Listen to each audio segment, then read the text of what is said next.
ಗುರುಭ್ಯೋ ನಮಃ ಹರಿ ಓಂ. ನನ್ನೆಲ್ಲ ಪ್ರೀತಿಯ ವೀಕ್ಷಕರಿಗೆ ಭಕ್ತಿಪೂರ್ವಕ ನಮಸ್ಕಾರಗಳು. ದಿನಾಂಕ 2/5/2025 ಶುಕ್ರವಾರದ ದಿನದ ಭವಿಷ್ಯದ ಕಾರ್ಯಕ್ರಮಕ್ಕೆ ಎಲ್ಲರೂ ಕೂಡ ಭಕ್ತಿಪೂರ್ವಕ ಸ್ವಾಗತ. ವಿಶ್ವಾವಸು ಸಂವತ್ಸರ, ಉತ್ತರಾಯಣ, ವಸಂತ ಋತು, ವೈಶಾಖ ಮಾಸ, ಶುಕ್ಲ ಪಕ್ಷದ ಪಂಚಮಿ ತಿಥಿ, ಹರಿದ್ರ ನಕ್ಷತ್ರ, ವೈದ್ಯತಿ ಯೋಗ, ಭಾಳವಕರಣ ಇಂದಿನ ಪಂಚಾಂಗದ ಫಲ. ರಾಹುಕಾಲ ನಿಮಗೆ ಬೆಳಗ್ಗೆ 10:46ರಿಂದ 12:20ರವರೆಗೂ, ಯಮಗಂಡ ಕಾಲ ಮಧ್ಯಾಹ್ನ 3:29ರಿಂದ 6 ಗಂಟೆವರೆಗೂ, ಅಭಿಜಿನ್ ಮುಹೂರ್ತ ಬೆಳಗ್ಗೆ 11:55ರಿಂದ 12:46ರವರೆಗೂ, ದುರ್ಮುಹೂರ್ತ ಬೆಳಗ್ಗೆ 8:55ರಿಂದ 9:25. ಇವತ್ತು ಆದಿಶಂಕರಾಚಾರ್ಯರು ಹಾಗೂ ರಾಮರಾಜಾಚಾರ್ಯರ ಜಯಂತಿ. ನಾಡಿನ ಸಮಸ್ತ ಜನತೆಗೆ ಆದಿಶಂಕರಾಚಾರ್ಯರು ಹಾಗೂ ರಾಮರಾಜಾಚಾರ್ಯರ ಜಯಂತಿಯ ಆರ್ಥಿಕ ಶುಭಾಶಯಗಳು. ಶಂಕರಾಚಾರ್ಯರು ಮತ್ತು ರಾಮರಾಜಾಚಾರ್ಯರು ನಾಡಿನ ಸಮಸ್ತ ದಿಕ್ಕುಗಳಿಗೆ ಸಂಚಾರವನ್ನು ಮಾಡಿಕೊಂಡು ಹಿಂದೂ ಧರ್ಮವನ್ನು ರಕ್ಷಣೆ ಮಾಡಿ ಜಾತಿ ಮತ ಪಂಥಗಳನ್ನು ಬದಿಗೊತ್ತಿ ಎಲ್ಲರೂ ಒಂದು, ಪ್ರತಿಯೊಬ್ಬರೂ ಕೂಡ ಭಗವಂತ ಇದ್ದಾನೆ ಅಂತ ತೋರಿಸ್ಕೊಟ್ಟಿದ್ದಾರೆ. ಅವರ ದಾರಿಯಲ್ಲಿ ನಾವೆಲ್ಲರೂ ಕೂಡ ಸಾಗೋಣ. ಮೇಷರಾಶಿ. ಮೇಷರಾಶಿಯವರಿಗೆ ಈ ದಿನ ಮಾಡತಕ್ಕಂಥ ಕೆಲಸ ಕಾರ್ಯಗಳಲ್ಲಿ ಅಭಿವೃದ್ಧಿಯನ್ನು ಅಪೇಕ್ಷೆ ಮಾಡಬಹುದು ಅಂಥೇಳಿ. ಅದೇ ರೀತಿ ಈ ದಿನ ಸರ್ಕಾರಿ ಕೆಲಸದಲ್ಲಿರತಕ್ಕಂಥ ಒಂದಷ್ಟು ಅಧಿಕಾರಿಗಳು ಟ್ರಾನ್ಸ್ಫರ್ ಅಪೇಕ್ಷೆ ಇದ್ದರೆ, ಅಥವಾ ನನಗೆ ಈ ಕೆಲಸವ ಸಾಕಾಗ್ತಾ ಇದೆ, ನನಗೆ ಎಲ್ಲರ ಪ್ರಮೋಷನ್ ಸಿಗುತ್ತಾ ಅಂಥೇಳಿ ಸ್ವಲ್ಪ ಪ್ರಯತ್ನವನ್ನು ಪಟ್ಟರೆ ಖಂಡಿತವಾಗಿಯೂ ಈ ದಿನ ಲಾಭದಾಯಕ ದಿನವಾಗಿರುತ್ತೆ. ಮನಸ್ಸಿಗೆ ಸ್ವಲ್ಪ ಗೊಂದಲ ಇರುತ್ತೆ, ಏನು ಡಿಸಿಷನ್ ತೆಗೆದುಕೊಳ್ಬೋದು, ಏನು ತೆಗೆದುಕೊಳ್ಳೋಕ್ಕಾಗಲ್ಲ ಅಂತ ನೀವೇ ಒದ್ದಾಡ್ತಿರ್ತೀರ. ನಿಮ್ಮ ಇಷ್ಟ ಮಿತ್ರರ ಒಂದಷ್ಟು ಸಮ್ಮಿಲನದಿಂದ ಮನಸ್ಸು ಸ್ವಲ್ಪ ಮಟ್ಟಿಗೆ ಅಗರ ಆಗುತ್ತೆ. ವೃಷಭರಾಶಿ. ವೃಷಭರಾಶಿಯವರು ಈ ದಿನ ನೂತನವಾಗಿ ವ್ಯಾಪಾರ ಉದ್ಯೋಗ ಸ್ಥಳವನ್ನು ಒಂದು ಹುಡ್ಕೊಂಡು ಹೋಗಬೇಕು ಅಥವಾ ನೂತನ ವ್ಯಾಪಾರವನ್ನು ಪ್ರಾರಂಭಿಸಬೇಕು ಅಂತಿದ್ರೆ ಜಾಗ್ರತೆಯಿಂದ ಪ್ರಾರಂಭಿಸಿ. ಇಲ್ಲ ಅಂದರೆ ಗೊತ್ತೋ ಗೊತ್ತಿಲ್ಲದೋ ಮಾಡತಕ್ಕಂಥ ಕೆಲಸ ಅಷ್ಟೂ ಕೂಡ ಸ್ಲೋ ಪ್ರೋಸೆಸ್ ಆಗಿರುತ್ತೆ ಅಂಥೇಳಿ. ಇವತ್ತು ವ್ಯಾಪಾರದಲ್ಲಿ ಕೊಂಚ ಕಿರಿಕಿರಿ ಆಗುತ್ತೆ, ಅಂದರೆ ವ್ಯಾಪಾರದ ಸ್ಥಳದಲ್ಲಿ ಸ್ವಲ್ಪ ಕಿರಿಕಿರಿ ಆಗುತ್ತೆ. ಅದೇ ರೀತಿ ದೇಹ ಇವತ್ತು ನೀವು ಮಾಡತಕ್ಕಂಥ ಕೆಲಸಗಳಿಗೆ ಸ್ವಲ್ಪ ಸಪೋರ್ಟ್ ಮಾಡೋದಿಲ್ಲ ಅಂತ. ಹೋಟೆಲ್ ಬಿಸ್ನೆಸ್ ಅವರಿಗೆ ಇವತ್ತು ಲಾಭದಾಯಕ ದಿನ ಅಂತ. ಮೂಳೆ ವಿಚಾರದಲ್ಲಿ ಪೆಟ್ಟಾಗ್ಬೋದು. ವೃಷಭ ರಾಶಿಯವರು ಈ ದಿನ ಜಾಗೃತೆಯಿಂದ ಇರತಕ್ಕಂಥದ್ದು. ಮಿಥುನ ರಾಶಿ. ಮಿಥುನ ರಾಶಿಯವರಿಗೆ ಈ ದಿನ ಆರೋಗ್ಯದಲ್ಲಿ ಚೇತರಿಕೆ ಆಗುತ್ತೆ. ಯಾರು ಇಷ್ಟು ದಿನ ಸ್ವಲ್ಪ ಆರೋಗ್ಯದ ಸಮಸ್ಯೆಗಳನ್ನು ಅನುಭವಿಸ್ತಾ ಇದ್ರಿ, ಇವತ್ತು ನಿಮ್ಮ ಆರೋಗ್ಯದಲ್ಲಿ ಕೊಂಚ ಮಟ್ಟಿಗೆ ಚೇತರಿಕೆ ಆಗುತ್ತೆ. ಆದರೆ ಮನಸ್ಸಿಗೆ ಏನೋ ಒಂಥರ ಗೊಂದಲ, ಅಂದರೆ ಏನು ನಿರ್ಧಾರ ತೆಗೆದುಕೊಳ್ಬೇಕು, ಯಾವ ನಿರ್ಧಾರ ತೆಗೆದುಕೊಂಡ್ರೆ ನನಗೆ ಯಾವ ರೀತಿ ಲಾಭವಾಗುತ್ತೆ ಅಂತ ನಿಮಗೇ ಗೊತ್ತಾಗೋದಿಲ್ಲ. ಆ ಒಂದಷ್ಟು ತೊಳ್ಳಾಟದಲ್ಲಿ ಸಿಗಾಕೊಂಡ್ಬಿಟ್ಟಿರ್ತೀರ, ಏನನ್ನು ಮಾಡಲಿ ಏನನ್ನು ಬಿಡಲಿ ಅಂತ. ಹಾಗಾಗಿ ಸ್ವಲ್ಪ ಜಾಗೃತವಾಗಿ ಡಿಸಿಷನ್ನ ತೆಗೆದುಕೊಳ್ಳಿ. ಇಲ್ಲವಿದ್ದರೆ ಗೊತ್ತೋ ಗೊತ್ತಿಲ್ಲದೋ ಸಮಸ್ಯೆಗಳಲ್ಲಿ ಸಿಗಾಕೊಂಡ್ಬಿಟ್ಟಿರ್ತೀರ ಅಂತ. ಮನಸ್ಸಿಗೆ ನೂರಾರು ಆಲೋಚನೆ ಇವತ್ತು ಮಿಥುನ ರಾಶಿಯವರು ತುಂಬ ಬಾಧಿಸುತ್ತೆ. ಅಂದರೆ ಯಾವ ನಿರ್ಧಾರವನ್ನು ತೆಗೆದುಕೊಳ್ಳಿ ಅಥವಾ ಯಾವ ನಿರ್ಧಾರ ತೆಗೆದುಕೊಳ್ಳೋಕ್ಕಾಗದೆ ನಾನು ಸ್ವಲ್ಪ ಕನ್ಫ್ಯೂಷನ್ ಸ್ಟೇಜಲ್ಲಿದ್ದೀನಿ ಅಂತ ನಿಮಗೆ ಅನಿಸುತ್ತೆ. ಯಾವುದಕ್ಕೂ ಭಯಪಡಬೇಡಿ, ಜಾಗೃತವಾಗಿ ಡಿಸಿಷನ್ಸ್ ತೆಗೆದುಕೊಳ್ಳಿ, ಖಂಡಿತವಾಗಿಯೂ ಲಾಭದಾಯಕವಾಗಿರುತ್ತೆ ಅಂತ. ಇವತ್ತು ನಿಮ್ಮ ಆತ್ಮವಿಶ್ವಾಸ ಬರ್ತಾ ಬರ್ತಾ ತುಂಬ ಕಮ್ಮಿ ಆಗುತ್ತೆ. ಅಂದರೆ ಆ ಕೆಲಸ ನನ್ನ ಕೈಲಿ ಮಾಡೋಕ್ಕೆ ಆಗಲ್ಲ, ಕೆಲಸ ತುಂಬ ಕಷ್ಟವಾಗ್ತಾ ಇದೆ, ಜೀವನದಲ್ಲಿ ತುಂಬ ತೊಂದರೆಗಳಾಗ್ತಾ ಇದೆ, ಜೀವನ ನಡೆಸ್ಕೊಂಡು ಹೋಗೋದೇ ತುಂಬ ಕಷ್ಟಕರವಾಗ್ತಿದೆ ಅಂತ ನಿಮಗೆ ಅನ್ನಿಸ್ತಾ ಇರುತ್ತೆ. ಜೊತೆಗಿಡಬೇಡಿ, ಖಂಡಿತವಾಗಿಯೂ ಕೆಲಸದಲ್ಲಿ ಶ್ರದ್ಧೆಯನ್ನು ಸದಾಕಾಲ ವೃದ್ಧಿಯನ್ನು ಮಾಡಿಕೊಳ್ಳಿ. ಖಂಡಿತವಾಗಿಯೂ ಒಳ್ಳೆ ಲಾಭದಾಯಕವಾಗಿರುತ್ತೆ ಅಂತ. ಪ್ರತಿಯೊಬ್ಬ ವ್ಯಕ್ತಿಗೂ ನಮ್ಮ ಜೀವನದಲ್ಲಿ ಒಂದು ತಪ್ಪು ಏನು ಮಾಡ್ತೀವಿ ಅಂತ ಹೇಳಿದ್ರೆ, ಒಂದು ಕಷ್ಟ ಬಂದಿದ ತಕ್ಷಣ ಅದನ್ನು ಬೆಟ್ಟದ ರೀತಿ ನೋಡ್ಬಿಡ್ತೀವಿ. ಅದು ತಪ್ಪು. ಬೆಟ್ಟವನ್ನೇ ಸಣ್ಣ ಗುಡ್ಡ ಅಂತ ಅನ್ಕೊಡಿ, ಅವಾಗ ಯಾವುದೇ ರೀತಿ ಸಮಸ್ಯೆ ಬಂದರೂ ಎದುರಿಸ್ತೀರಾ ಅಂತ. ಅಂದರೆ ಮಿಥುನ ರಾಶಿಯವರಿಗೆ ಇವತ್ತು ಆತ್ಮಸ್ಥೈರ್ಯ ಸ್ವಲ್ಪ ಕಮ್ಮಿ ಇರುತ್ತೆ. ಯಾವುದಕ್ಕೂ ದೃಢಪಡಬೇಡಿ, ಅದು ಲಾಭವೋ ನಷ್ಟವೋ ಅದನ್ನು ಸೆಕೆಂಡ್ರಿ. ಆ ಕೆಲಸವನ್ನು ನಾನು ಮಾಡ್ತೇನೆ, ಆ ಚಾಲೆಂಜನ್ನು ನಾನು ಅಕ್ಸೆಪ್ಟ್ ಮಾಡ್ತೀನಿ ಅಂತ ಮುಂದುವರಿರಿ, ಖಂಡಿತ ಲಾಭದಾಯಕವಾಗಿರುತ್ತೆ ಅಂತ. ಕಟಕ ರಾಶಿ. ಕರ್ಕಾಟಕ ರಾಶಿಯವರಿಗೆ ಪ್ರಮುಖವಾಗಿ ಯಾರು ಭೂಮಿ ವಿಚಾರದ ವ್ಯಾಪಾರ ವ್ಯವಹಾರವನ್ನು ಮಾಡ್ತಿರ್ತೀರೋ ಇವತ್ತು ಲಾಭದಾಯಕವಾಗಿರುತ್ತೆ. ಖಂಡಿತವಾಗಿಯೂ ಭೂ ವ್ಯವಹಾರವನ್ನು ಇವತ್ತು ತುಂಬ ಚೆನ್ನಾಗಿ ಮಾಡ್ತಾ ಹೋಗಿ ಒಳ್ಳೆ ಲಾಭವನ್ನು ಕೀರ್ತಿಯನ್ನು ಇವತ್ತು ನೀವು ನೋಡತಕ್ಕಂಥದ್ದು ಅಂತ. ಯಾರು ಈವೆಂಟ್ ಬಿಸ್ನೆಸ್ಮೆಂಟ್ ಮಾಡ್ತಾ ಇದ್ದೀರೋ ಅಥವಾ ಫೋಟೋಗ್ರಫಿನ ನಾನು ಮಾಡಬೇಕು, ಅದರದ್ದು ತುಂಬ ಜನಕ್ಕೆ ನಾನು ಉದ್ಯೋಗಗಳನ್ನು ಕಲಿಸ್ಕೊಡ್ಬೇಕು, ಬೇರೆಯವ್ರಿಗೆ ಉದ್ಯೋಗವನ್ನು ಸೃಷ್ಟಿ ಮಾಡಿಕೊಡ್ಬೇಕು ನನ್ನ ಕೈಯಾರ ಅಂತೇಳಿ ತುಂಬ ಮನಸ್ಸಲ್ಲಿ ಅಂದ್ಕೊಳ್ತಾ ಇದ್ದೀರಾ.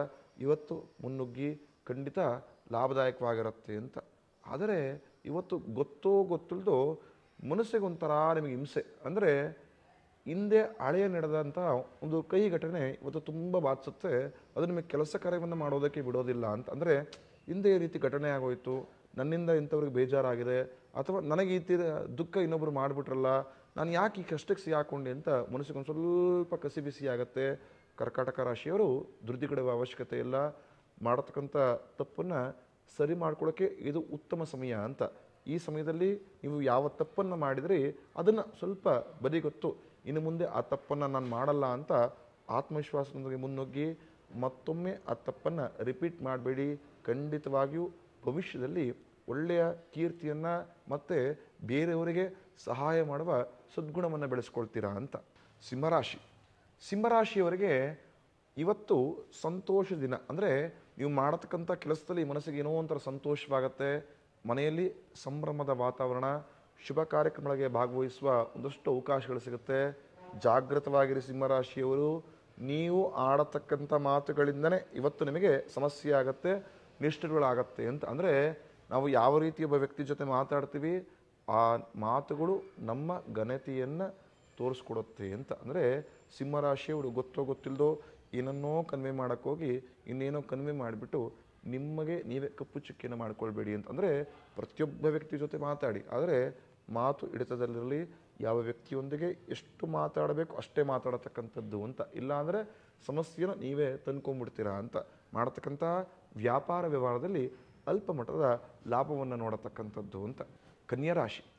ಕನ್ಯರಾಶಿಯವರಿಗೆ ಇವತ್ತು ಮಾಡತಕ್ಕಂಥ ವ್ಯಾಪಾರದಲ್ಲಿ ದ್ವಿಗುಣದ ಲಾಭವನ್ನು ನೋಡ್ಬೋದು. ಅಂದರೆ ನೀವು ಇಷ್ಟು ದಿನ ಏನು ಸಂಪಾದನೆ ಮಾಡಿದ್ರೆ ಅದರ ದ್ವಿಗುಣ, ಅಂದರೆ 2 ಪಟ್ಟು ಲಾಭವನ್ನು ಇವತ್ತು ನೋಡತಕ್ಕಂಥದ್ದು ಅಂತ. ಪ್ರಮುಖವಾಗಿ ಯಾರು ಕಟ್ಟಡದ ಕಾಮಗಾರಿಗಳ ಕೆಲಸವನ್ನು ಮಾಡ್ತಾ ಇದ್ದೀರೋ ಅಥವಾ ಸಿಮೆಂಟ್ ಕಬ್ಬಿಣದ ವ್ಯಾಪಾರಿಗಳಾಗಿರ್ತೀರೋ ಈ ದಿನ ಯಥೇಚ್ಛವಾಗಿ ಲಾಭವನ್ನು ನೋಡ್ತೀರಾ. ನಿಮ್ಮ ಇಷ್ಟ ಮಿತ್ರರ, ನಿಮ್ಮ ಹಿತೈಷಿಗಳ ಸಮ್ಮಿಲನದಿಂದ ಮನಸ್ಸಿಗೆ ಏನೋ ಒಂಥರ ಸಂತೋಷ. ಇಲ್ಲ, ನನ್ನ ಕಷ್ಟಕ್ಕೆ ಒಂದಷ್ಟು ಜನ ಇದ್ದಾರೆ, ನನಗೆ ಗೊತ್ತೋ ಗೊತ್ತಿಲ್ಲದೋ ಕಷ್ಟಕ್ಕೆ ಸಿಗಾಕೊಂಡ್ರೆ ನನ್ನ ಸ್ನೇಹಿತರು ನನಗೆ ಅಥವಾ ನನ್ನ ಹಿತೈಷಿಗಳು ನನಗೆ ಸಹಾಯ ಮಾಡ್ತಾರೆ ಅಂತ ನಿಮಗೆ ಆತ್ಮಸ್ಥೈರ್ಯ ವೃದ್ಧಿ ಆಗುತ್ತೆ. ಕನ್ಯಾ ರಾಶಿಯವರಿಗೆ ಒಂದು ದೊಡ್ಡ ಪ್ಲಸ್ ಪಾಯಿಂಟ್ ಏನಂತ ಹೇಳಿದ್ರೆ, ನೀವು ಎಂಥದೇ ಕಷ್ಟದಲ್ಲಿರಲಿ ಗೊತ್ತೋ ಗೊತ್ತಿಲ್ಲದೋ ಯಾರೋ ಸ್ನೇಹಿತರು ನಿಮ್ಮ ಜೊತೆ ಬಂದು ಸಹಾಯ ಮಾಡಿರ್ತಾರೆ ಅಂಥೇಳಿ. ಅಂದರೆ ನಿಮಗೊಂದ್ಸರಿ ಎನಿಸ್ಬಿಡಿರುತ್ತೆ, ನನ್ನೆಲ್ಲರ ಕಷ್ಟಕ್ಕೆ ನಾನು ಆಗ್ತೇನೆ, ಯಾರೋ ಒಬ್ರು ಕಷ್ಟ ಇದ್ದಾರೆ ಅಂತ ಹೇಳಿದ್ರೆ ನನ್ನ ಕೈಲಿ ಆಗ್ತಿಲ್ಲ ಅಂದರೆ ನಾನು ಸಹಾಯ ಮಾಡಬೇಕು ಅಂತ ಹೋಗ್ತೀನಿ. ಆದರೆ ಒಂದೊಂದ್ಸಲಿ ಗೊತ್ತೋ ಗೊತ್ತಿಲ್ಲೋ ನನ್ನ ಕಷ್ಟಕ್ಕೆ ಯಾರೋ ಆಗಲ್ಲ ಅಂಥೇಳಿ ಮನಸ್ಸಿಗೆ ನಿಮ್ಗೆ ತುಂಬ ಸಲ ಅನ್ನಿಸ್ತಿರುತ್ತೆ. ಖಂಡಿತ ದುರಿಗಡಬೇಡಿ.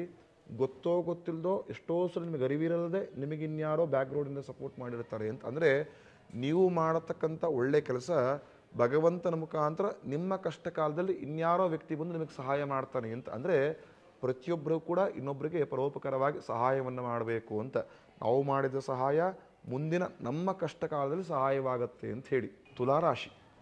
ತುಲಾರಾಶಿಯವರಿಗೆ ಇವತ್ತು ಮಾಡ್ತಕ್ಕಂಥ ಕೆಲಸ ಕಾರ್ಯಗಳಲ್ಲಿ ಅಡ್ಡಿ ಆತಂಕಗಳು ಜಾಸ್ತಿ ಇರುತ್ತೆ. ಸ್ವಲ್ಪ ಕೆಲಸದಲ್ಲಿ ಕಿರಿಕಿರಿಯ ದಿನಗಳು ಅಂತ. ಅಂದರೆ ಸ್ವಲ್ಪ ಪ್ರೆಷರ್ ಲೈಫ್ ಜಾಸ್ತಿ ಇರುತ್ತೆ ಅಂತ. ಮನೆಯವರೊಂದಿಗೆ ಉತ್ತಮ ಸಮಯ ಕಳೆಯೋಕ್ಕಾಗ್ತಾ ಇಲ್ಲ ಅಂತ ಮನಸ್ಸಿಗೆ ಒಂದು ಸ್ವಲ್ಪ ಕಸಿಬಿಸಿ ಅನಿಸುತ್ತೆ. ಆದರೂ ಕೂಡ ಇವತ್ತಿಲ್ಲ ಪರವಾಗಿಲ್ಲ, ಕೆಲಸದಲ್ಲಿ ಒಂದು ಸ್ವಲ್ಪ ಬ್ಯುಸಿ ಆಗೋಣ, ಅದು ಭವಿಷ್ಯದಲ್ಲಿ ನನಗೆ ಕೀರ್ತಿ ತರಿಸುತ್ತೆ ಅಂತ ತುಲಾರಾಶಿಯವ್ರ ಮನಸ್ಸಲ್ಲಿ ಅಂದ್ಕೊಳ್ತಾ ಇರ್ತೀರಾ ಅಂತ. ಯಾರು ಜ್ಯೂಸ್ ಅಥವಾ ನೀರಿನ ಬಿಸ್ನೆಸ್ಸನ್ನು ಮಾಡ್ತಾ ಇರ್ತೀರಾ, ಹಣ್ಣು ತರಕಾರಿ ವ್ಯಾಪಾರವನ್ನು ಮಾಡ್ತಿರ್ತೀರ, ಅವ್ರಿಗೆ ಇವತ್ತು ಲಾಭದಾಯಕ ದಿನ. ತುಲಾರಾಶಿಯವರು ಎಚ್ಚರಿಕೆಯಿಂದ ಇರತಕ್ಕಂಥದ್ದು. ಗೊತ್ತೋ ಗೊತ್ತಿಲ್ಲದೋ ನಿಮ್ಮ ಸಹ ಉದ್ಯೋಗಿಗಳು ಅಥವಾ ಹಿತೈಷಿಗಳು ನಿಮಗೆ ಶತ್ರುಗಳಾಗಿರ್ತಾರೆ ಅಂತ. ಅಂದರೆ ಪ್ರತಿಯೊಬ್ಬರು ಕೂಡ ನಾವೇನು ಅಂದ್ಕೊಂಡಿರ್ತೀವಿ, ಎಲ್ಲರೂ ನಮ್ಮವರೇ ಅಂತ ನಾವು ಭಾವಿಸಿರ್ತೀವಿ ಅಂತ. ಆದರೆ ಒಂದಲ್ಲ ಒಂದು ದಿನ ನಿಮಗೆ ಅರಿವಾಗಿರುತ್ತೆ, ನಾನು ಯಾರು ನನ್ನವರು ಅಂತ ಅಂದ್ಕೊಂಡಿದ್ದೆ ಅವರೇ ನನ್ನ ಬಗ್ಗೆ ಈ ಥರ ಮಾತಾಡ್ಬಿಟ್ರಲ್ಲ ಅಂತ. ಈ ಒಂದು ವಾರದಲ್ಲಿ ಮನಸ್ಸಿಗೆ ಒಂದಷ್ಟು ವಿಚಾರದಲ್ಲಿ ಬೇಜಾರಾಗಿರುತ್ತೆ. ಆದರೆ ಯಾವುದೇ ಕಾರಣಕ್ಕೂ ಬೇಜಾರಾಗಬೇಡಿ. ಕಷ್ಟದ ಸಮಯದಲ್ಲೇ ಅಥವಾ ಒಂದಷ್ಟು ಬೇಜಾರಿನ ಸಂಗತಿಯಲ್ಲೇ ನಿಮ್ಮವರು ಯಾರು ಅಂತ ಭಗವಂತ ನಿಮಗೆ ತೋರಿಸ್ಕೊಡ್ತಾನೆ ಅಂತ. ಆ ಸಮಯದಲ್ಲಿ ನೀವು ತಿಳ್ಕೊಳ್ಬೇಕು, ಯಾರ ಬಳಿ ನಾನನ್ನು ಯಥೇಚ್ಛವಾಗಿ ಮಾತಾಡಬೇಕು, ಯಾರ ಬಳಿ ನನ್ನ ಕಷ್ಟ ಸುಖಗಳನ್ನು ಹೇಳ್ಕೊಳ್ಬೇಕು ಅಂತ ತುಲಾರಾಶಿಯವರು ಕಳೆದುಕೊಳ್ತಕ್ಕಂಥದ್ದು. ವೃಶ್ಚಿಕ ರಾಶಿಯವರಿಗೆ ಈ ದಿನ ಮನಸ್ಸಿಗೆ ಒಂಥರ ಸಮಾಧಾನ. ಅಂದರೆ ನಿಮ್ಗೆ ಏನು ಅನಿಸ್ಬಿಟ್ಟಿರುತ್ತೆ ಅಂತ ಹೇಳಿದ್ರೆ, ಗೊತ್ತೋ ಗೊತ್ತಿಲ್ಲದೋ ಒಂದಷ್ಟು ಸಮಸ್ಯೆಯಲ್ಲಿ ಸಿಗಾಕೊಂಡಿದ್ದೀನಿ, ಈ ಕಡೆ ನನ್ನ ಮನೆಯವರು ನನಗೆ ಸಹಾಯ ಮಾಡ್ತಾರೋ, ನನ್ನ ಸ್ನೇಹಿತರವ್ರಿಗೆ ನನಗೆ ಸಹಾಯ ಮಾಡ್ತಾರೋ ಅಂತ ಸ್ವಲ್ಪ ಮಟ್ಟಿಗೆ ಕನ್ಫ್ಯೂಸ್ ಸ್ಟೇಜಲ್ಲಿ ಇರ್ತೀರ. ಆದರೆ ಈ ದಿನ ನೀವು ಮಾಡತಕ್ಕಂಥ ಎಲ್ಲ ನೂತನ ಕೆಲಸ ಕಾರ್ಯಗಳಿಗೆ ನಿಮ್ಮ ಮನೆಯವರು ಬೆನ್ನೆಲುಬಾಗಿ ನಿಂತ್ಕೊಳ್ತಾರೆ ಅಂತ. ಯಾರ ಮನೆಯಲ್ಲಿ ಅವರ ಕುಟುಂಬ ಸಂಪೂರ್ಣ ಬೆನ್ನೆಲುಬಾಗಿ ನಿಂತ್ಕೊಳ್ತಾರೋ ಆ ವ್ಯಕ್ತಿಗೆ ಶಕ್ತಿಯೇ ಇಲ್ಲ ಅಂದರೂ ಕೂಡ ಇಡೀ ಬ್ರಹ್ಮಾಂಡವೇ ಎದುರುಗಡೆ ನಿಂತ್ಕೊಂಡ್ರು ನಾನು ಎದುರಿಸ್ತೀನಿ ಅಂತ ಆತ್ಮಸ್ಥೈರ್ಯ ವೃದ್ಧಿ ಆಗತ್ತೆ ಅಂತ. ಅಂದರೆ ಪ್ರತಿಯೊಬ್ಬರ ಮನೆಯಲ್ಲೂ ಇರ್ತಾರೆ. ನನ್ನ ಹತ್ರ ತುಂಬ ಜನ ಬರ್ತಾರೆ, ಗುರುಗಳೇ ನನ್ನ ಮಗ ನೂತನ ಒಂದು ಬಿಸ್ನೆಸ್ಸನ್ನು ಶುರು ಮಾಡಬೇಕು ಅಂತಿದ್ದಾನೆ, ಅದಕ್ಕೆ ಯಾವುದೇ ರೀತಿ ಇನ್ವೆಸ್ಟ್ಮೆಂಟ್ ಏನು ಇರೋದಿಲ್ಲ, ಏನೋ ಒಂದಷ್ಟು ಜನ ಹುಡುಗರನ್ನ ಸೇರಿಕೊಂಡು ಸ್ವಲ್ಪ ಕಮ್ಮಿ ಇನ್ವೆಸ್ಟ್ಮೆಂಟಲ್ಲಿ ಅವನು ಬಿಸ್ನೆಸ್ ಮಾಡಬೇಕು ಅಂತಿದ್ದಾನೆ, ನಾವು ಶುರು ಮಾಡಿಸ್ಬೋದಾ ಅಂತ. ತುಂಬ ಜನಕ್ಕೆ ಇನ್ನೊಂದು ಕನ್ಫ್ಯೂಸ್ ಇರುತ್ತೆ, ಏನೋ ಬಿಸ್ನೆಸ್ ಮಾಡ್ತಿರ್ತಾನೆ, ಆ ಬಿಸ್ನೆಸ್ಸನ್ನು ಮುಗ್ಗರಿಸ್ಬಿಟ್ರೆ ನನ್ನ ಸಂಬಂಧಿಕರು ಆಡ್ಕೊಂಡ್ಬಿಡ್ತಾರೆ, ಸ್ನೇಹಿತರು ಆಡ್ಕೊಂಡ್ಬಿಡ್ತಾರೆ, ಸಮಾಜ ಉನಕೆಲ್ಲ ಏನೂ ಆಗ್ತಾ ಇಲ್ಲ ಅಂಥೇಳಿ ಅವನನ್ನು ತುಳಿದು ಬಿಡುತ್ತೆ ಅಂತ ತುಂಬ ಜನದ ಪೋಷಕರದ್ದು ಒಂದಷ್ಟು ಕಳವಳ ಇರುತ್ತೆ. ನೂತನವಾಗಿ ಬಿಸ್ನೆಸ್ಸನ್ನು ಶುರು ಮಾಡಬೇಕಾದವ್ರ ಮನಸ್ಸಿನಲ್ಲೂ ಕೂಡ ಈ ವಿಚಾರದಲ್ಲಿ ಮನಸ್ಸು ಡವಡವಳ ಅಂತಿರುತ್ತೆ. ಯಾವುದೇ ಕಾರಣಕ್ಕೂ ಭಯಪಡಬೇಡಿ. ಯಾವ ವ್ಯಕ್ತಿ ಎಲ್ಲಿ ಬೀಳ್ತಾನೋ ಆವಾಗಲೇ ಅಲ್ಲಿಯ ಸಮಸ್ಯೆ ಅರಿವಾಗತ್ತೆ ಅಂತ. ನಾವು ಎಲ್ಲವೂ ಸರಿ ಸರಿ ಸರಿ ಅಂತ ಹೋಗ್ತಾನೇ ಇದ್ದರೆ ನಮಗೆ ಸಮಸ್ಯೆ ಎಲ್ಲಿದೆ, ಯಾವ ವ್ಯಕ್ತಿ ನಮಗೆ ಸಮಸ್ಯೆ ಮಾಡ್ತಾನೆ, ಯಾವ ಸ್ಥಳದಲ್ಲಿ ನಮಗೆ ಸಮಸ್ಯೆಗಳಾಗುತ್ತೆ ನಮ್ಗೆ ಗೊತ್ತೇ ಆಗೋದಿಲ್ಲ ಅಂತ. ಬಿದ್ದಾಗಲೇ ಎದ್ದು ನಿಂತ್ಕೊಂಡ ಮೇಲೆ ಸಿಗತಕ್ಕಂಥ ಯಶಸ್ಸಿನ ಒಂದು ಕೀರ್ತಿ ಅಥವಾ ಲಾಭ ನಮಗೆ ಯಥೇಚ್ಛವಾಗಿ ಅನುಭವಿಸೋಕ್ಕೆ ಸಾಧ್ಯ ಅಂತೇಳಿ. ಹಾಗಾಗಿ ಪ್ರತಿಯೊಬ್ಬರಿಗೂ ಹೇಳತಕ್ಕಂಥದ್ದು ಏನಂದರೆ, ನೂತನವಾಗಿ ಕೆಲಸ ಮಾಡಬೇಕು ಅಂತಿದ್ದೀರಾ, ಸೋಲು ಗೆಲುವು ಅದು ಸೆಕೆಂಡ್ರಿ ಅಂತ ಹೇಳ್ಬೋದು. ಕೆಲಸವನ್ನು ಮಾಡಿ ಖಂಡಿತವಾಗಿಯೂ ಆ ಕೆಲಸದಲ್ಲಿ ಸೋತರೂ ಕೂಡ ಒಳ್ಳೆ ಪಾಠವನ್ನು ಕಲಿತೀರಾ, ಗೆದ್ದರೆ 100 ಜನಕ್ಕೆ ಮಾದರಿಯಾಗಿರ್ತೀರಾ ಅಂಥೇಳಿ. ಹಾಗಾಗಿ ವೃಶ್ಚಿಕ ರಾಶಿಯವರಿಗೆ ಇವತ್ತು ಒಳ್ಳೆ ಲಾಭದಾಯಕ ದಿನ. ನೀವು ಮಾಡತಕ್ಕಂಥ ಕೆಲಸ ಕಾರ್ಯಗಳಿಗೆ ನಿಮ್ಮ ಮನೆಯವರು ನಿಮಗೆ ಸಪೋರ್ಟಾಗಿ ನಿಂತ್ಕೊಳ್ತಾರೆ ಅಂತ. ಅದು ನಿಮಗೆ ಆತ್ಮಸ್ಥೈರ್ಯ ವೃದ್ಧಿಯ ಯಥೇಚ್ಛವಾಗಿ ಜಾಸ್ತಿ ಆಗ್ತಾ ಹೋಗ್ತಿರುತ್ತೆ ಅಂತ. ಆದರೆ ಕೊಂಚ ಮಟ್ಟಿಗೆ ಹಿತಶತ್ರುಗಳ ಕಾಟ ಇರುತ್ತೆ ಅಂತ. ಯಾವ ವ್ಯಕ್ತಿ ಅಭಿವೃದ್ಧಿ ಆಗ್ತಾ ಇರ್ತಾನೋ ಗೊತ್ತೋ ಗೊತ್ತಿಲ್ಲ ಹಿತಶತ್ರುಗಳು ಹಾಗೆ ಬೆಳೀತಾ ಹೋಗ್ತಾ ಇರ್ತಾರೆ ಅಂತ. ತುಂಬ ಜನ ಹೇಳ್ತಿರ್ತಾರೆ, ಗುರುಗಳೇ ನನಗೆ ಹಿತಶತ್ರುಗಳ ಕಾಟ ಹೆಂಗಾಗ್ಬಿಟ್ಟಿದೆ ಅಂತ ಹೇಳಿದ್ರೆ, ಏನೇ ಕೆಲಸ ಮಾಡಬೇಕು ಅಂದರೂ ಇನ್ಯಾರೋ ಬಂದು ನನಗೆ ಏನೋ ಕಣ್ಣಾಕ್ಬಿಡ್ತಾರೆ, ಕೆಲಸ ಮಾಡೋಕ್ಕಾಗಲ್ಲ ಅಂತ. ಒಂದು ತಿಳಿದುಕೊಳ್ಳಿ, ನಿಮ್ಮ ಮನಸ್ಸಿನಲ್ಲಿ ಅಥವಾ ನಿಮ್ಮ ಜೊತೆ ಪಾಸಿಟಿವ್ ಎನರ್ಜಿ ಎಷ್ಟು ವೃದ್ಧಿ ಆಗ್ತಾ ಹೋಗ್ತಿರುತ್ತೋ, ಎಷ್ಟೇ ನೆಗೆಟಿವ್ ಎನರ್ಜಿ ಅಥವಾ ಎಷ್ಟೇ ಕೆಟ್ಟ ಮನುಷ್ಯರ ಕಣ್ಣು ಬಿದ್ದರೂ ಕೂಡ ಅದು ನಿಮಗೆ ಏನೂ ಆಗೋದಿಲ್ಲ. ಅಂದರೆ ನಿಮ್ಮ ಥಿಂಕಿಂಗೇ ಪಾಸಿಟಿವ್ ಆಗಿರಬೇಕು ಅಂತ. ಇದೆಲ್ಲ ರಾಶಿಯವರೆಗೂ ತುಂಬ ಜನ ಏನು ಮಾಡ್ಕೊಂಡ್ಬಿಡ್ತಾರೆ, ನನ್ನ ಕೈಲಿ ಆಗ್ತಾ ಇಲ್ಲ, ಯಾರೋ ದೃಷ್ಟಿ ಮಾಡಿಬಿಟ್ರು, ಯಾರೋ ದೃಷ್ಟಿ ಹಾಕ್ಬಿಟ್ರು, ಯಾರೋ ಯಂತ್ರ ಮಂತ್ರ ಪ್ರಯೋಗ ಮಾಡಿಬಿಟ್ರು, ನನ್ನ ಟೈಮೇ ಚೆನ್ನಾಗಿಲ್ಲ ಅಂತ ಏನನ್ನೂ ಪ್ರಯತ್ನನೇ ಪಡೋದಿಲ್ಲ. ಅದು ತಪ್ಪು. ಅಂದರೆ ನನ್ನ ಟೈಮೇ ಚೆನ್ನಾಗಿಲ್ಲ ಅಂದರೂ ಪರವಾಗಿಲ್ಲ, ಅದರ ವಿರುದ್ಧ ನಾನು ನಿಂತ್ಕೊಳ್ತೀನಿ, ನನ್ನ ಆತ್ಮವಿಶ್ವಾಸವನ್ನು ನಾನು ವೃದ್ಧಿ ಮಾಡಿಕೊಂಡು ನಾನು ಎದುರಿಸ್ತೀನಿ ಅಂತ ಪ್ರತಿ ರಾಶಿಯವರು ನಿಂತ್ಕೊಂಡ್ರೆ ಖಂಡಿತವಾಗಿಯೂ ಸದಾಕಾಲ ಜಯತ್ವ ನಿಮ್ಮದಾಗಿರುತ್ತೆ ಅಂಥೇಳಿ. ಧನುಸ್ಸು ರಾಶಿ. ಧನುಸ್ಸು ರಾಶಿಯವರಿಗೆ ಇವತ್ತು ಮಾಡತಕ್ಕಂಥ ವ್ಯಾಪಾರ ವ್ಯವಹಾರದಲ್ಲಿ ಪ್ರಮುಖವಾಗಿ ಉತ್ತಮ ಲಾಭವನ್ನು ನೋಡತಕ್ಕಂಥದ್ದು. ಪ್ರಮುಖ ಯಾರು ಹೈನುಗಾರಿಕೆಯನ್ನು ಮಾಡ್ತಿದ್ದೀರಾ, ಹಾಲು ಉತ್ಪನ್ನ ವ್ಯಾಪಾರಗಳನ್ನು ಮಾಡ್ತಿದ್ದೀರಾ, ಲಾಭ ಜಾಸ್ತಿಯೇ ನೋಡ್ತೀರಾ.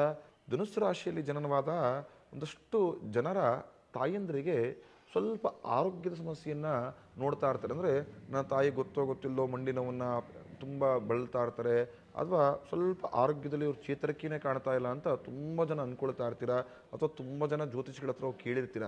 ಸ್ವಲ್ಪ ಸಂತೋಷದ ದಿನ ಅಥವಾ ಸಂತೋಷದ ಸಮಯ ಅಂದರೆ ಅವರ ಆರೋಗ್ಯದಲ್ಲಿ ಸ್ವಲ್ಪ ಚೇತರಿಕೆ ಆಗುತ್ತೆ ಅಂತ. ಅಂದರೆ ಈ ಚೇತರಿಕೆ ಆಗೋ ಸಮಯದಲ್ಲಿ ಅವರ ಆರೈಕೆಯನ್ನು ಮಾಡತಕ್ಕಂಥದ್ದು, ಹತ್ತಿರದಲ್ಲಿರತಕ್ಕಂಥ ದುರ್ಗಾ ಪರಮೇಶ್ವರಿ ಅಥವಾ ಚಾಮುಂಡೇಶ್ವರಿ ಅಮ್ಮನವರ ಕ್ಷೇತ್ರಕ್ಕೆ ಹೋಗಿ ನಿಮ್ಮ ತಾಯಿಯವರ ಹೆಸರಲ್ಲಿ ಒಂದು ಅರ್ಚನೆಯನ್ನು ಮಾಡಿಸಿ ಆ ಕುಂಕುಮವನ್ನು ಅವರ ಧಾರಣೆಗೆ ಕೊಡಿ. ಖಂಡಿತವಾಗಿಯೂ ಅವರ ಆರೋಗ್ಯದಲ್ಲಿ ಇನ್ನು ಬೇಗನೆ ಚೇತರಿಕೆಯನ್ನು ನೀವು ಕಾಣ್ಬೋದು ಅಂತ. ಇವತ್ತು ನೀವು ಮಾಡತಕ್ಕಂಥ ನೂತನ ಬಿಸ್ನೆಸ್ಸಲ್ಲಿ ಪಾರ್ಟ್ನರ್ಶಿಪ್ ಬಿಸ್ನೆಸ್ಗೆ ನೀವು ಹೋಗಬೇಕು ಅಂತಿದ್ರೆ ಸ್ವಲ್ಪ ಧನುಸ್ಸು ರಾಶಿಯವರು ಜಾಗೃತಿಯಿಂದ ಇರತಕ್ಕಂಥದ್ದು. ಅಂದರೆ ಗೊತ್ತೋ ಗೊತ್ತಿಲ್ಲದೋ ಮೋಸ ಹೋಗುವ ಚಾನ್ಸಸ್ ಇರುತ್ತೆ ಅಂತ ತುಂಬ ಜನ ಅನ್ಕೊಂಡ್ಬಿಡ್ತೀರ. ಅಂದರೆ ಪಾರ್ಟ್ನರ್ಶಿಪ್ ಬಿಸ್ನೆಸ್ಗೆ ಹೋಗೋದ್ರೆಲ್ಲ ನಮಗೆ ಮೋಸ ಮಾಡ್ತಾರಾ ಅಂತ? ಖಂಡಿತ ಅಲ್ಲ. ಆದರೆ ನಮ್ಮ ಬುದ್ಧಿ ನಮ್ಮ ಕೈಯಲ್ಲಿರಬೇಕು ಅಂತ. ಅಂದರೆ ವ್ಯಾಪಾರ ವ್ಯವಹಾರ ಮಾಡಬೇಕಾದ್ರೆ ಸಂಬಂಧವನ್ನು ಬದಿಗೊತ್ತಿ ವ್ಯಾಪಾರ ವ್ಯವಹಾರವನ್ನು ಮಾಡಬೇಕು. ಅದೇ ವ್ಯಾಪಾರದಲ್ಲಿ ಸ್ವಲ್ಪ ಲಾಸಸ್ ಆದರೂ ಪರವಾಗಿಲ್ಲ ಅಥವಾ ಗೇನಾದರೂ ಪರವಾಗಿಲ್ಲ, ಸಂಬಂಧವನ್ನು ಹಾಳು ಮಾಡ್ಕೊಬಾರ್ದು ಅಂತ. ಅಂದರೆ ಸಂಬಂಧಕ್ಕೆ ಎಷ್ಟು ಪ್ರಾಮುಖ್ಯತೆ ಕೊಡ್ತೀವೋ ವ್ಯಾಪಾರಕ್ಕೂ ಅಷ್ಟೇ ಪ್ರಾಮುಖ್ಯತೆ ಕೊಡಬೇಕು. ಎರಡನ್ನೂ ಕೂಡ ಈಕ್ವಲಾಗಿ ಬ್ಯಾಲೆನ್ಸ್ ಮಾಡ್ಕೊಂಡು ಹೋಗಬೇಕು. ಆ ಥರ ಈಕ್ವಲಾಗಿ ಬ್ಯಾಲೆನ್ಸ್ ಮಾಡ್ಕೊಂಡು ಹೋಗಬೇಕು ಅಂದರೆ ಮಾಡತಕ್ಕಂಥ ವ್ಯಾಪಾರ ವ್ಯವಹಾರದಲ್ಲಿ ಎಷ್ಟು ನಂಬಿಕೆಯನ್ನು ಇಟ್ಟಿರ್ತೀರೋ ಅದೇ ರೀತಿ ಮಧ್ಯೆ ಮಧ್ಯೆ ಪರೀಕ್ಷೆಗಳನ್ನು ಮಾಡ್ಕೊಳ್ತಿರಬೇಕು. ಆಗ ಮಾಡತಕ್ಕಂಥ ವ್ಯಾಪಾರ ವ್ಯವಹಾರ ಆಗಿರ್ಬೋದು ಅಥವಾ ಪಾರ್ಟ್ನರ್ಶಿಪ್ ಬಿಸ್ನೆಸ್ಸಲ್ಲಿ ಯಾವುದೇ ರೀತಿ ಮನಸ್ತಾಪಗಳು ಬರೋದಿಲ್ಲ ಅಂತ. ಮಕರ ರಾಶಿ. ಮಕರ ರಾಶಿಯವರೆಗೆ ಈ ದಿನ ಮನಸ್ಸಿಗೆ ಏನೋ ಒಂಥರ ಸಂತೋಷ.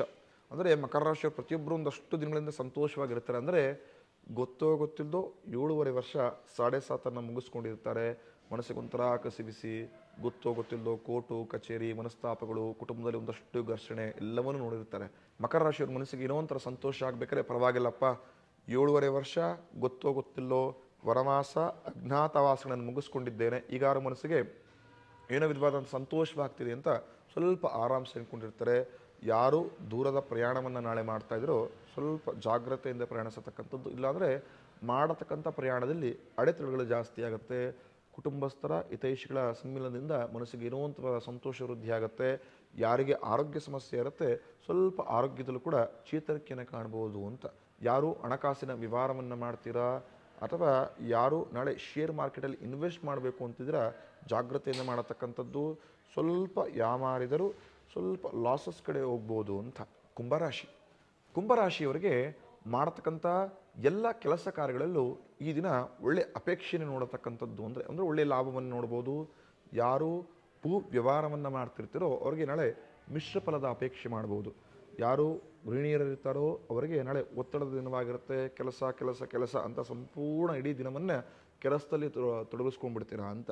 ಅದೇ ರೀತಿ ಯಾರು ನಾಳೆ ದೇವರ ದರ್ಶನವನ್ನು ಮಾಡಬೇಕು ಅಥವಾ ತೀರ್ಥಕ್ಷೇತ್ರಗಳಿಗೆ ಹೋಗಬೇಕು ಅಂತ ಅಂದ್ಕೊಂಡಿದ್ದೀರಾ, ಖಂಡಿತವಾಗಿಯೂ ದೇವರ ದರ್ಶನ ಮಾಡಿ. ಇರತಕ್ಕಂಥ ಸಮಸ್ಯೆಗಳು ಆ ದೇವರ ದರ್ಶನದಿಂದ ಸ್ವಲ್ಪ ದೂರವಾಗತ್ತೆ ಅಂತ. ತುಂಬ ಜನಕ್ಕೆ ಒಂದು ಕನ್ಫ್ಯೂಸ್ ಇರುತ್ತೆ, ನಾನು ದೇವರ ದರ್ಶನವನ್ನು ಮಾಡಿದರೆ ನನಗಿರತಕ್ಕಂಥ ಸಮಸ್ಯೆ ದೂರವಾಗತ್ತಾ, ಇರತಕ್ಕಂಥ ಸಮಸ್ಯೆಗಳೆಲ್ಲ ದೂರವಾಗಿ ಒಳ್ಳೆ ದಿನಗಳನ್ನು ನೋಡ್ಬೋದಾ ಅಂತ. ಖಂಡಿತ ಆ ಥರ ಅಲ್ಲ. ನಾವು ಗೊತ್ತೋ ಗೊತ್ತಿಲ್ಲದೋ ಪ್ರತಿನಿತ್ಯ ಒಂದಷ್ಟು ತಪ್ಪು ಒಪ್ಪುಗಳನ್ನಾಗಿರ್ಬೋದು ಕರ್ಮಗಳನ್ನು ಮಾಡ್ತಾ ಇರ್ತೀವಿ ಅಂತ. ದೇವಸ್ಥಾನ ಅಂತ ಹೇಳಿದ್ರೆ, ದೇವಾಲಯ ಅಂದರೆ ಒಂದು ಪಾಸಿಟಿವ್ ಎನರ್ಜಿ ಇರತಕ್ಕಂಥ ಸ್ಥಳ ಅಂತ. ಅಲ್ಲಿಗೆ ನಾವು ಹೋಗಿ ಪೂಜೆ ಪುನಸ್ಕಾರವನ್ನು ಮಾಡಿದರೆ, ಒಂದು ನಮಸ್ಕಾರವನ್ನು ಮಾಡಿದರೆ, ಗಂಧ ಭಸ್ಮ ಕುಂಕುಮವನ್ನು ಧಾರಣೆ ಮಾಡಿದರೆ ನಮ್ಮಲ್ಲಿ ಧನಾತ್ಮಕ ಶಕ್ತಿ ವೃದ್ಧಿಯಾಗಿ ಒಂದಷ್ಟು ನೆಗೆಟಿವ್ ಎನರ್ಜಿಗಳು ದೂರವಾಗುತ್ತೆ ಅಂತ. ಹಾಗಾಗಿ ದೇವಸ್ಥಾನಕ್ಕೆ ಹೋಗಬೇಕು ಅಂತ. ದೇವಸ್ಥಾನ ಅಂದರೆ ಪಾಸಿಟಿವ್ ಎನರ್ಜಿ ಇರತಕ್ಕಂಥ ಸ್ಥಳಗಳು ಅಂತ. ನಿಮಗೆ ಇಷ್ಟವಾಗಂಥ ಅಥವಾ ನಿಮ್ಮ ಕುಲದೇವರ ದೇವಸ್ಥಾನಕ್ಕೆ ನಾಳೆ ಹೋಗಿ. ಖಂಡಿತವಾಗಿಯೂ ನಿಮಗೆ ಮನಸ್ಸಿಗೆ ಒಂದಷ್ಟು ಹಿತ ಕೊಡುವ ಸನ್ನಿವೇಶಗಳು ನಾಳೆ ಆಗುತ್ತೆ. ನಿಮ್ಮ ಆತ್ಮಸ್ಥೈರ್ಯ ವೃದ್ಧಿ ಆಗುತ್ತೆ. ಹೊಸ ಹೊಸ ಆಲೋಚನೆಗಳು ಭವಿಷ್ಯದ ಮತ್ತು ಭವಿಷ್ಯದ ಶುಭದ ಹೆಜ್ಜೆಯನ್ನು ನಾಳೆ ಯಥೇಚ್ಛವಾಗಿ ಆಗ್ತೀರಾ ಅಂಥೇಳಿ. ಮೀನರಾಶಿಯವರು ಪ್ರತಿಯೊಬ್ಬರು ಕೇಳ್ತಾ ಇರ್ತಾರೆ, ನಂದು 7.5 ಪ್ರಾರಂಭವಾಗಿ 2.5 ವರ್ಷಗಳ ಆಲ್ರೆಡಿ ಕಳೆದಿದೆ, ಪ್ರತಿನಿತ್ಯ ಸಾಲದ ಸುಳಿಯಲ್ಲೇ ಸಿಗಾಕೊಂಡ್ಬಿಟ್ಟಿರ್ತೀರಿ, ನೆಮ್ಮದಿ ಇಲ್ಲ, ಆರೋಗ್ಯ ಬರ್ತಾ ಕುಗ್ತಾ ಇದೆ, ಏನೇನೋ ಮಾಡೋಕ್ಕೋಗಿ ಇನ್ನೇನೋ ಸಮಸ್ಯೆಯಲ್ಲಿ ಸಿಗಾಕೊಳ್ತಾ ಇದ್ದೀನಿ, ಏನು ಮಾಡ್ಬೋದು ಅಂತ ತುಂಬ ಜನ ಕೇಳ್ತಾ ಇರ್ತೀರಾ. ಶಿವನ ದೇವಸ್ಥಾನಕ್ಕೆ ಹೋಗಿ ಆದಷ್ಟು ರುದ್ರಾಭಿಷೇಕಗಳನ್ನು ಮಾಡಿಸ್ಕೊಳ್ತಕ್ಕಂಥದ್ದು. ಯಾರು ಕುಷ್ಠರೋಗಿಗಳಿಗಿರ್ತಾರೋ ಅವರಿಗೆ ಕಬ್ಬಿಣದ ವಸ್ತುಗಳನ್ನಾಗಿರ್ಬೋದು ಅಥವಾ ಊಟ ಉಪಚಾರವನ್ನು ಮಾಡತಕ್ಕಂಥದ್ದು ಅಥವಾ ವಿಷ್ಣು ಸಹಸ್ರನಾಮವನ್ನು ಕೇಳಿಸ್ಕೊಳ್ತಾ ಇರಿ. ಖಂಡಿತವಾಗಿಯೂ ನಿಮಗೆ ಇರತಕ್ಕಂಥ ಒಂದಷ್ಟು ಸಮಸ್ಯೆಗಳು ಎದುರಿಸುವ ಶಕ್ತಿ ಬರುತ್ತೆ. ಸಮಸ್ಯೆಗಳಿಂದ ದೂರವಾಗ್ತೀರಾ. ಒಳ್ಳೆ ಸುಖವನ್ನು ಶಾಂತಿಯನ್ನು ನೋಡತಕ್ಕಂಥದ್ದು ಅಂತ. ಪ್ರತಿಯೊಬ್ಬರ ಒಂದು ಕನಸು ಅಥವಾ ಪ್ರತಿಯೊಬ್ಬರ ಒಂದು ಆಸೆ ಅಂದರೆ ಒಂದು ಸುಂದರ ಮನೆಯನ್ನು ಕಟ್ಕೊಳ್ಬೇಕು ಅಂತ. ಅಂದರೆ ಒಂದು ಮಿಡಲ್ ಕ್ಲಾಸ್ ಲೈಫಲ್ಲಿ ಒಂದು ಆಸೆ ಇಡಿರುತ್ತೆ, ಅವ್ರ ದೊಡ್ಡ ಡ್ರೀಮ್, ನನ್ನ ಸ್ವಂತ ಮನೆಯನ್ನು ಕಟ್ಟಿಕೊಂಡ್ರೆ ಈ ಜೀವನ ನನ್ನ ಸಾರ್ಥಕವಾಗಿತ್ತು ಅಂತ. ಅದು ಪ್ರತಿಯೊಬ್ಬರ ಆಸೆ ಇರುತ್ತೆ. ಪ್ರತಿಯೊಬ್ಬರು ಸ್ವಂತ ಮನೆಯನ್ನು ಕಟ್ಟಬೇಕು, ಸ್ವಂತ ಜಾಗವನ್ನು ಮಾಡಬೇಕು ಅಂತ ಬೆಳಗ್ಗೆ ರಾತ್ರಿ ಹಗಲು ಅಂತ ನೋಡಿದ್ರೆ ತುಂಬ ದುಡಿತಾ ಇರ್ತಾರೆ. ನಾನು ಇಂದಿನ ಸಂಚಿಕೆಯಲ್ಲಿ ನಾನು ತಿಳಿಸ್ಕೊಟ್ಟಿದ್ದೆ. ಅಂದರೆ ಭೂಮಿ ವಿಚಾರದಲ್ಲಿ ಒಂದು ಸೈಟನ್ನು ಪರ್ಚೇಸ್ ಮಾಡಬೇಕು ಅಂತಿದ್ರೆ, ಹೊಲ ಗದ್ದೆಯನ್ನು ಪರ್ಚೇಸ್ ಮಾಡಬೇಕು ಅಂತಿದ್ರೆ ಆಗಲಿಲ್ಲ ಅಂದರೆ, ಅಥವಾ ಅಮೌಂಟ್ ಮುಂಗಟ್ಟು ತುಂಬ ಆಯಿತು ಅಂದರೆ, ಹಣದ ಮುಂಗಟ್ಟು ತುಂಬ ಆಯಿತು ಅಂದರೆ ಏನನ್ನು ಪರಿಹಾರ ಮಾಡ್ಕೊಳ್ಬೇಕು ಅಂತ.